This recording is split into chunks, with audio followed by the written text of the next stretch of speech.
Hello and welcome to Quarterlight, your car brochure channel.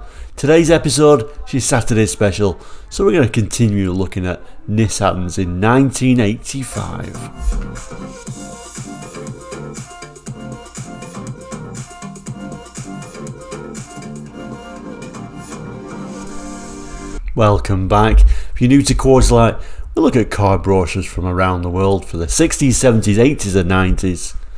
So if you think that might interest you as a car enthusiast, please consider subscribing. Today it's your Saturday special.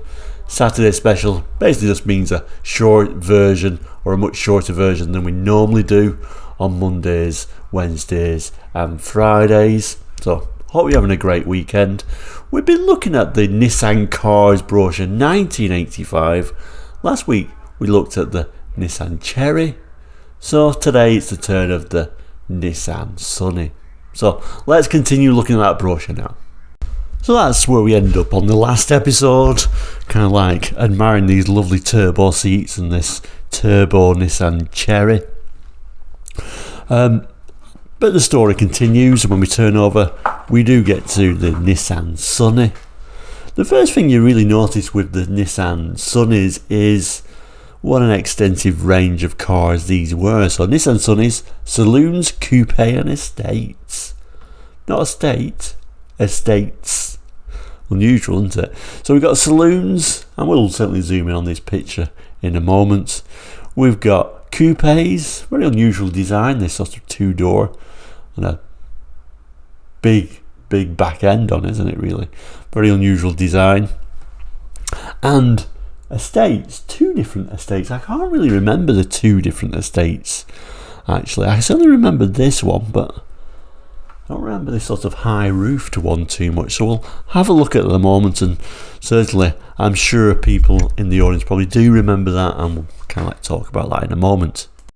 The Sunnies do kind of like remind me of another car as well, because it's almost like they've got too many different cars. Similar story when we looked at the Corollas actually. This is the Corolla range for 82. Similar story, like you've almost got too many different variations, and I guess Nissan was following with that sort of idea of too many different variations, and the Nissan range at this time was extensive already without having all these different types of Sunnies. So that was unusual. Anyway, only a short episode, so I'm going to have to get on with it, but we'll have a look at some of these images, then we'll have a look at some of this text, and there's a little bit of a specification thing down here that we'll end with. Okay, so I've zoomed in on the saloon, and the first saloon, it must be quite a lowly spec, this one, not even a wheel trim on there, is there? Quite a plain design, but really these were everywhere, and weren't they, in the 80s, and beyond, because they lasted so well. Extremely reliable. I think rust kind of like got them more than the mechanicals, I would say, in the UK. Always a little bit fascinated by this little sort of like vent on the back there. But typical Japanese, super reliability, well equipped is really what got them the sales, and they did do very well. And I think Nissan at this time, the reliability levels were certainly on par with Toyota. I think Nissan's kind of like dropped down in recent times. They don't seem to have that reliability that they used to have in the 80s. We're also showing another version from the rear actually. This must be a slightly higher spec one. We'll zoom in on the badge in a moment to see if we can identify it. Wheel trims on this one I think is the main thing that shouts out, this is a little bit of a higher spec model. I wonder if we can just zoom in on that back. Okay, so there we go, Nissan Sunny 1.5 SGL, so top of the range Sunny there, so that's why we've got wheel trims. At a time, we don't put alloy wheels on our cars, the top of the range we get a wheel trim rather than nothing at all, so different times obviously, but you can see those sort of like nice headrests on there, or even though that basic model even had them headrests, but it should give us a bit of an idea of some of the specs in the text, I think.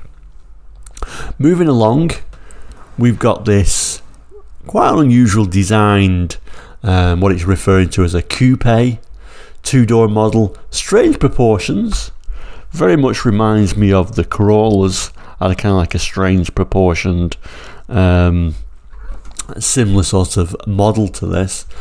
Little chrome centre caps on this one.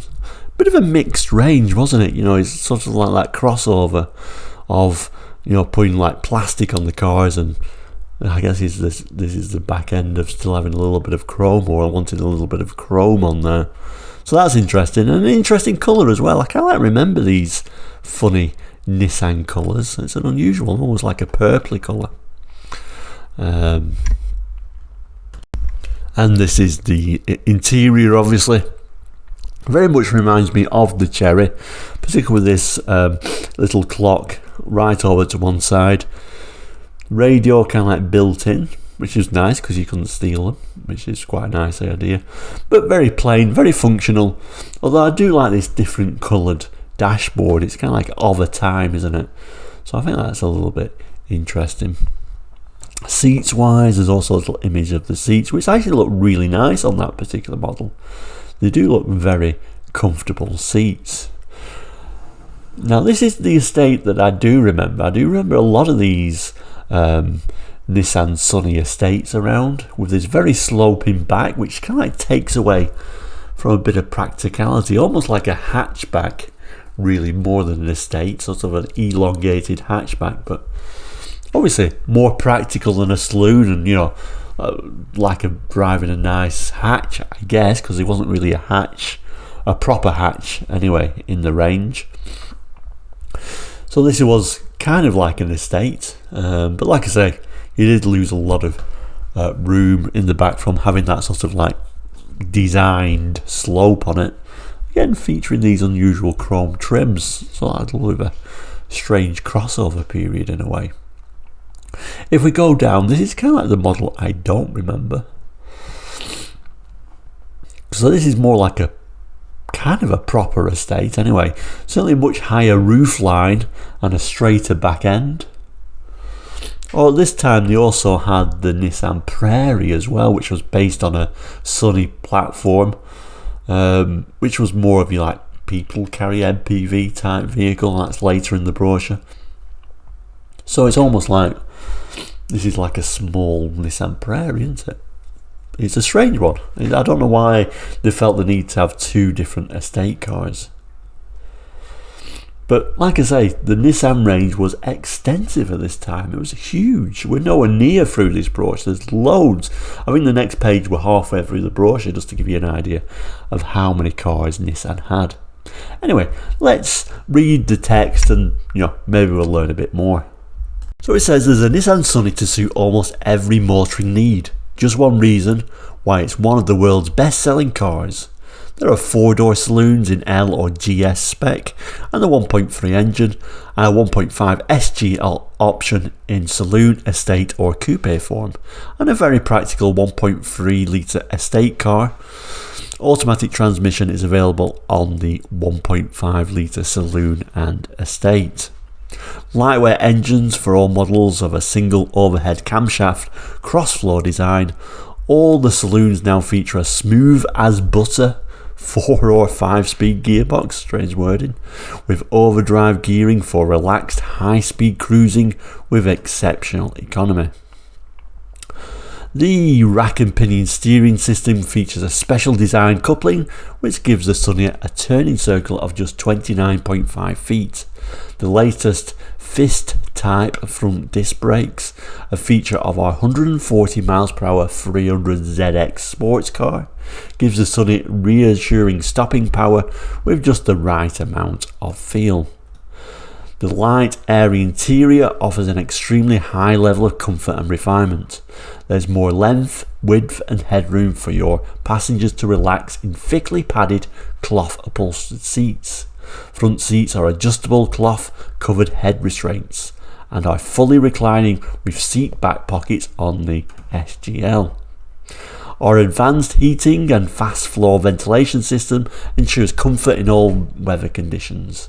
On GS and SGL models, equipment includes interior boot release, push button MW/LW radio, quartz clock, tinted glass, 2-speed wipers with intermittent wipe and much more. The Sunny Coupe is a stylish sporting hatchback with brisk acceleration and a top speed of up to 102 miles per hour. A precise 5-speed gearbox is a joy to use, and with overdrive on 4th and 5th, you can cruise along the motorway at 70 miles per hour in top with the engine speed at a mere 3000 RPM.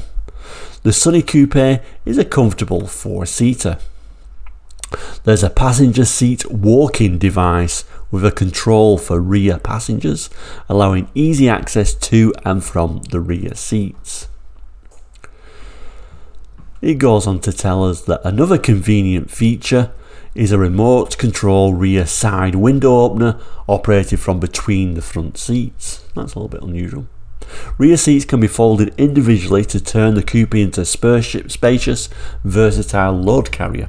Standard equipment include rev counter, interior tailgate and fuel lid release, rear wash wipe, lights on warning buzzer, illuminated cigar lighter, intermittent wipers, luggage area lamp, warning lights for handbrake on, tail light failure, low fuel and door ajar, and much more. Then it talks then about them unusual estates.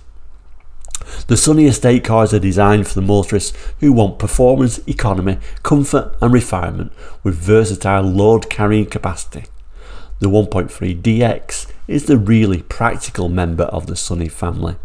Its high roof design allows maximum room for loading luggage or equipment, which would have been that greeny coloured one. With the rear seats folded, you have a really useful area up to 58 inches long, 52 inches wide and 35 inches high. Inside the 1.3 DX you'll find a new stylish vinyl trim that's attractive to the eye, or not vinyl trim, yet tough and durable enough to take a hard working life in its stride.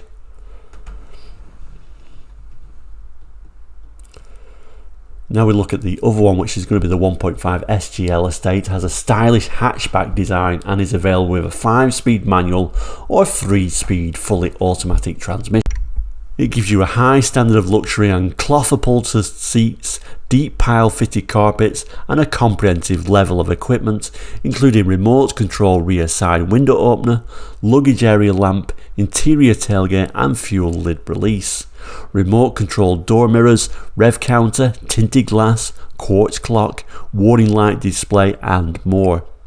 Rear seats fold individually to cater for awkward equipment, or with both seats folded you have a spacious fully carpeted luggage area. So it seems this was kind of like seen as a very basic model with vinyl seats. Here's your specs, and hopefully you can see this. It's very small writing unfortunately, but you can see you've got a 4-door saloon coupe and estates and various bits of technical detail which hopefully you can pause the screen and look at for yourself. And at the bottom there's government fuel consumption test figures, which they're all quite samey really. I must admit there's surprisingly not a huge amount of difference between each one. Certainly the 5-speed gearbox was the one to go for. It does appear that the 1.3 saloon could have a 4-speed. And then that takes us over to the Nissan Prairie, which we'll have a look at next week. And as you can see, we're only up to the centre pages of the Nissan range, which was, like I say, extensive. Okay, so I'm going to wrap it up there before I waffle up anymore, because it's a Saturday special, supposed to be short. If you got any memories of the Nissan Sunny, please do jot it in the comments. Have a great weekend. Please do like and subscribe if you haven't done already. We'll see you very soon. Take care and goodbye.